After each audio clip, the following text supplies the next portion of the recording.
Oui, ce 15 octobre, c'est la date de l'assassinat de l'icône africain à la personne de Sankara. Nous avons décidé de parler un peu de la personne de ses réalisations. Oui, Sankara, une icône africaine. Et récemment, au Burkina Faso, le boulevard Charles de Gaulle a été renommé boulevard Thomas Sankara. Qu'en pensez-vous? Pour moi, c'est une nouvelle qui m'a très émerveillé, quoi. Parce que déjà, en Afrique, le personnage de Charles de Gaulle, c'est quelqu'un qui symbolise la non-colonisation. C'est quelqu'un qui symbolise l'oppression pour nous. Donc, si on enlève ce symbole dans le fichier africain, ce n'est qu'une félicitation qu'on peut donner. Mais quand même, Charles de Gaulle, c'est pour les Français ou bien pour d'autres parties du monde? C'est pour les Français. Non, l'histoire de la France appartient aux Français. Charles de Gaulle est une personnalité négative pour l'Afrique. Pour l'Afrique. Pour l'Afrique. Charles de Gaulle, ce sont des gens qui ont œuvré à ce que nous ayons des régimes, des parfums au régime. Ce sont des gens qui ont œuvré pour l'assassinat des leaders indépendantistes. Donc c'est une bonne chose, c'est justice pour Thomas Sankara. C'est une bonne chose et le symbolisme est très important pour la conscience collective. C'est ce 15, c'est un 15 octobre que Thomas Sankara a été assassiné par ses amis, mais avec l'aide des impérialistes. Oui, mais il a c'est dit, de la trahison. Il a dit tuer Sankara, des milliers de Sankara naîtront. Et aujourd'hui on voit, il a dit, ce qui me réjouit, quand Sankara parlait dans une assemblée de l'Union africaine, où il disait, non, si je suis la seule personne à parler, on va me tuer, peut-être je ne reviendrai plus l'année prochaine. Oui, effectivement, l'année prochaine, il n'est plus revenu. Mais aujourd'hui, on voit comment la parole est libérée, comment les gens parlent, comment la France est renvoyée comme un malpropre en Afrique. Ouais. Au-delà de ça, attardons-nous un peu sur les réalisations de Thomas Sankara. Quelles sont les réalisations dont tu te rappelles? Oui, il y a plein de réalisations de Sankara. Et pour parler de la réalisation de Sankara, ce que je vais dire qu'il y a plusieurs types de révolutionnaires en Afrique. Sankara est du genre de révolutionnaires qui ont... Qui s'est sacrifié pour le peuple? Non, pas je vais dire sacrifier, qui ont pris le rang politique et qui ont voulu imprimer leur savoir-faire, leur sentiment pour le royaume politique. Oui. Et il y a des gens qui sont battus pour acquérir le royaume politique. Sankara, par son leadership, sa force, il a acquéri le royaume politique. Pour servir le peuple. On lui a permis d'être le dirigeant. Oui. Et il a géré. Il a été choisi. Il a été choisi, il a géré. Il a montré qu'en 4 ans, on peut faire beaucoup de choses. Par exemple, il a pu faire l'autosuffisance alimentaire en moins d'1 an et demi. Ouais. Et il est l'un des initiateurs, bien l'un des précurseurs de la reconnaissance de la femme c'est un grand féministe dans la société. Oui. C'est-à-dire quand aujourd'hui beaucoup parlent d'égalité de femmes et essaient de nous faire des leçons, je ris. Quand Sankara parlait de la femme, en Europe, qui en parlait? C'est peu de personnes. Dans le monde entier, oui. Il n'y a pas eu un dirigeant à cette époque-là qui donnait autant de positions stratégiques en politique. Il n'a pas donné des postes fantaisistes aux femmes. Il a donné des véritables postes à des femmes. Il a même célébré le 8 mars, il a demandé aux hommes d'aller au marché. Ouais. Aujourd'hui, j'étais allé au marché pour faire des emplettes. Et oui. Et quand je revenais, c'est là où j'ai compris l'importance d'aller au marché de Sankara.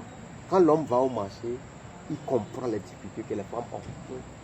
Par exemple, aujourd'hui, quand on veut préparer une sauce ou bien quelque chose, si on me dit il faut acheter un résultat, je ne peux pas retenir en tête. Mais je vois comment nos femmes arrivent à retenir tout cela dans la tête. Et quand on va au marché, donc, des gens dans les années 80, un jeune, il n'avait même pas 40 ans. Il a compris ces choses-là. Donc, on peut retenir que c'est un grand féministe, mais également, il a mené des campagnes de sensibilisation sur le plan sanitaire, sur le plan santé, promotion de la santé. Oui. En fait, en ce temps-là, l'Afrique a en proie à beaucoup de problèmes de santé. Il y avait des maladies tropicales. Oui. Donc, il s'est dit, bon, on ne va pas attendre les Blancs. Nous-mêmes, on peut s'organiser. Ils sont organisés. Il a mené des campagnes de vaccination qui lui ont valu le statut spécifique de l'OMS. Oui. Et il a promu également le façon d'affaire, le consommer local. Aujourd'hui, on voit. C'est-à-dire, quand il parlait de ça, bon, c'est lui. Mais aujourd'hui, on voit comment le façon d'employer est devenu une identité culturelle. Quand tu vois tous les Burkinabés, quand on veut parler du Burkina, on parle de façon d'employer. Ils sont bien habillés. Oui, c'est là le génie créateur. C'est-à-dire.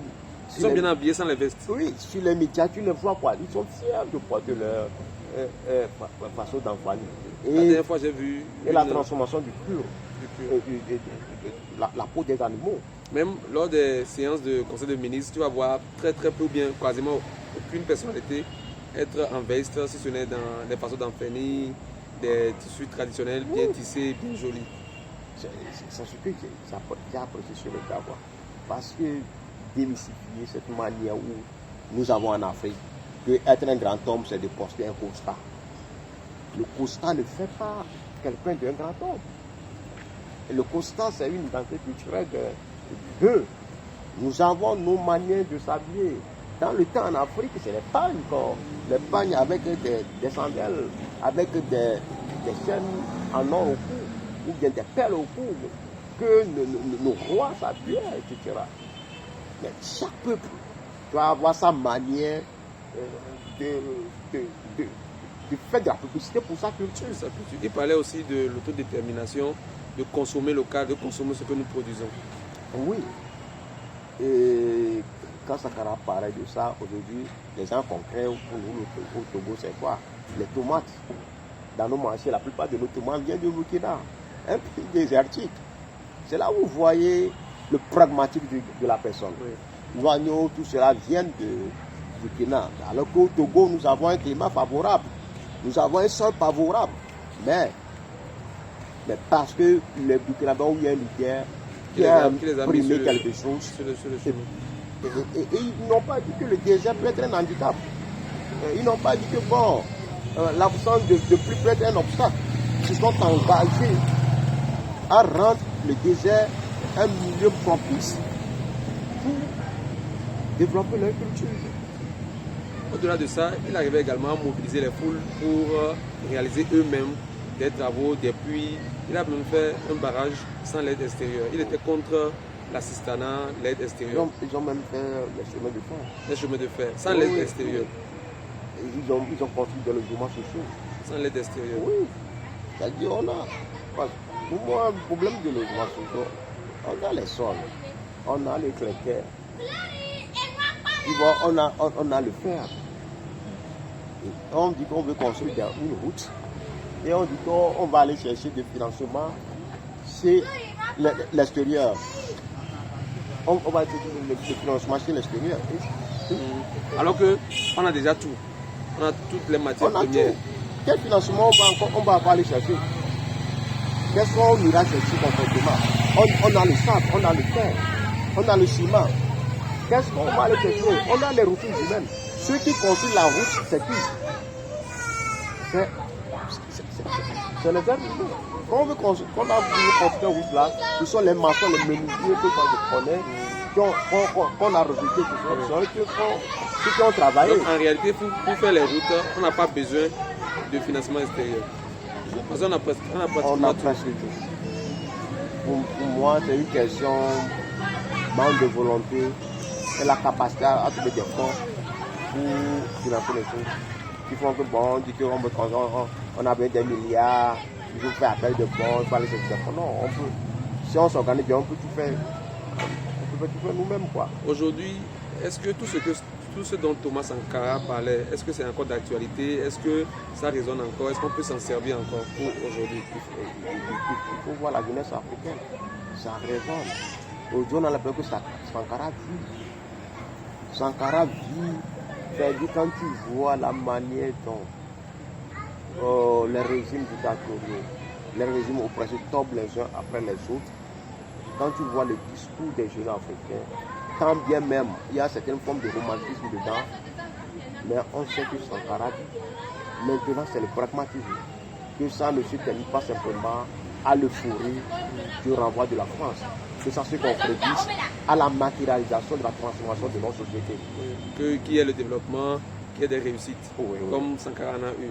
Quelles sont quelques citations de Thomas Sankara dont tu peux te rappeler comme ça, à la volée? Oui, une des citations de Thomas Sankara qui me donne l'inspiration de la motivation, c'est ceci. Là où ça bat le découragement, s'élève la victoire des persévérants. Le second, c'est l'esclave qui attend la condescendance d'un maître qui prétend la franchir ne mérite pas que le sacrifice se sorte. Cet esclave répondra seul devant son malheur. Seule la lutte libère. On ne libère pas un peuple se libère lui-même. C'est ça. C'est ça la force de Sankara.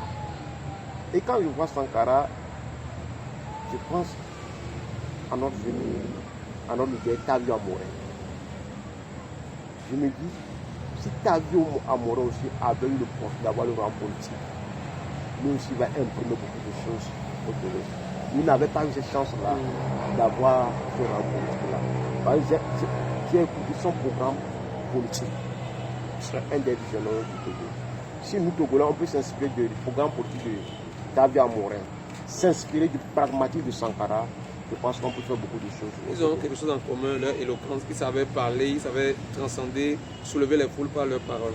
Oui, ce n'est pas simplement soulever le foule par leurs paroles, mais par l'action. Par l'action La aussi. parole soulève la foule, mais pour un laps de temps. Mais c'est l'action qui affermit la mobilisation. Lui-même, il allait sur le terrain Oui. pour faire des travaux. Ok, merci beaucoup. C'était un plaisir de se rappeler de Thomas Sankara à tes côtés. Ouais, le plaisir est partagé. Il va falloir que nous, les jeunes Togolais, nous faisons tout l'effort pour aussi écrire l'histoire du Togo. Les gens sont en train d'écrire l'histoire du Togo. Notre tour doit arriver bientôt. Osons inventer l'avenir, comme le dit Sankara. La patrie ou la mort. Nous vaincrons.